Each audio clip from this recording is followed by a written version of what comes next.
नमस्कार दोस्तों, आज हम आपको एक ऐसी कहानी सुनाने जा रहे हैं। भिखारी की है जिसकी अंतिम अवस्था है और फिर भी भीख मांगता है दुनिया वाले लोग। आज की कहानी आपको थोड़ा भावुक कर सकती है क्योंकि आज आप एक इमोशनल करने के साथ साथ एक बहुमूल्य बोध भी आप इस कहानी से सीख सकते हैं, इसलिए इसे ज़रूर सुनिएगा।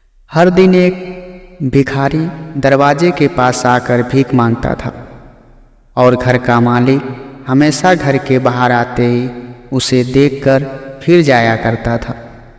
कई बार उसके लिए गालियाँ भी बकता। वो कहता, तू जिंदा ही क्यों है? पूरी जिंदगी ऐसे ही भीख मांगेगा क्या? धरती का बोझ क्यों बना बैठा है? और कभी कभी उसे भिखारी को गुस्से में धक्का भी मार दिया करता था। इतना कुछ हो जाने के बावजूद भिखारी के मुंह से सिर्फ यही निकलता कि भगवान तुम्हारे पापों को माफ़ करे। एक बार सेठ को धंधे में बड़ा नुकसान होने की खबर मिली। सेठ बहुत परेशान था। तभी उसके दरवाजे पर वही भिखारी आया। गुस्से में लाल आपाक होते हुए सेठ ने उस भिखारी को पत्थर दे मारा। पत्थर लगने के कारण भिखारी का सर फूट गया और उसके सिर से खून बहने लगा। फिर भी दर्द से कराहते हुए भिखारी ने इतना ही कहा, भगवान तुम्हारे पाप को माफ़ करे। भिखारी वहाँ से चला गया। सेठ सोच में पड़ गया। भिखारी को पत्थर मारा, फिर भी उसने हमारे लिए प्रार्थना ही की। सेठ का गुस्सा शांत हुआ। सेठ का मन भी शांत हुआ। भिखारी का रहस्य जानने के लिए सेठ ने भिखारी का पीछा करना शुरू किया। जहाँ जहाँ जाता सेठ उसके पीछे जाता। सेठ ने देखा कि कोई उसको खाना देता, कोई उसको मारता और कोई अपमानित करके उसे गालियाँ भी देता। लोग भिखारी के साथ जैसा व्यवहार करते, लेकिन भिखारी सबके लिए एक ही प्रार्थना करता कि भगवान तुम्हारे पाप को माफ़ कर दे। अब रात होने को आई थी। भिखारी अपने घर जाने के लिए लौटा।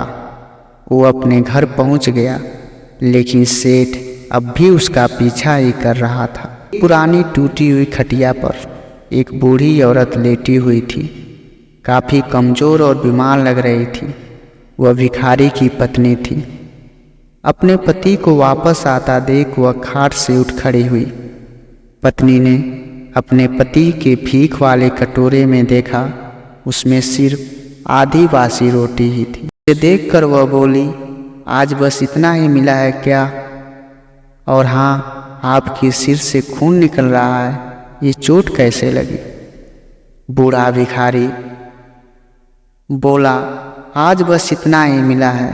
किसी ने कुछ नहीं दिया, सबने गालियाँ ही दी और एक ने पत्थर भी मार दिया, इसलिए सर फट गया। एक ठंडी गहरी सांस लेकर बूढ़ा भिखारी फिर से बोला, यह मेरे ही पापों का फल है। तुम्हें याद है कुछ सालों पहले हम कितने अमीर थे? क्या नहीं था हमारे पास? हमारे पास हर चीज़ ज़रूरत से ज़्यादा थी, लेकिन हमने कभी दान नहीं किया। और उससे भी बुरा हमने उस अंधे भिखारी के साथ किया जो हमारे द्वार पर भीख मांगने आया करता था। बूढ़ी पत्नी की आंखों में आंसू आ गए। वह बोली, हाँ, हम उस बेचारे अंधे के साथ बहुत बुरा करते थे। उसका अपमान करते थे। उसे खाने के लिए रोटी की जगह कागज़ दिया करते थे। उसका मजाक उड़ाया करते थे और कभी कभी मार भी देते थे। मैंने कभी उसको रास्ता नहीं दिखाया। एक बार मैंने उसके मुंह पर मिट्टी भी फेंकी थी और वह हमेशा दुखी होकर यही कहता कि भगवान तुम्हारे किए की सज़ा देगा। भगवान तुम्हारे पापों की सज़ा जरूर देगा। उसका श्राप सच हुआ और हम इस दुख भरी जिंदगी में आ गए। भिखारी बोला, हाँ, उसका श्राप सच हुआ, इसलिए मैं किसी को बद्दुआ नहीं देता। चाहे कोई मेरे साथ कैसा भी बर्ताव करे, मैं हमेशा उसके लिए प्रार्थना ही करता हूँ। मैं नहीं चाहता कि कोई भी हमारे जैसे ज़िंदगी का अनुभव करे, किसी को भी हमारे जैसे दुखों का सामना करना पड़े। नहीं जानते कि वह कितना बड़ा पाप कर रहे हैं, इसलिए अनजान में हुए पाप की सज़ा किसी को भी मिले, मैं ये नहीं चाहता। सेठ वहीं पर छुपकर यह सारी बातें सुन रहा था। अब उसे सब कुछ समझ में आ गया था। भिखारी और उसकी पत्नी ने वह आधी रोटी मिल बांट कर खाए और भगवान को धन्यवाद बोलकर सो गए। अगले दिन बड़ा भिखारी फिर से भीख मांगने आया। सेठ के घर के पास जाते हैं। सेठ ने पहले से गर्म रोटी उसके लिए निकाल कर रखी थी। उसे देते हुए सेठ विनम्रता से बोला, माफ़ कर दीजिएगा बाबा, मुझसे बहुत बड़ी गलती हो गई। बूढ़ा भिखारी बोला, भगवान तेरा भला करे। इतना कहकर वह आगे निकल गया। दोस्तों, इस कहानी से जो सीख लेने लायक है वह बड़ी ही सरल है।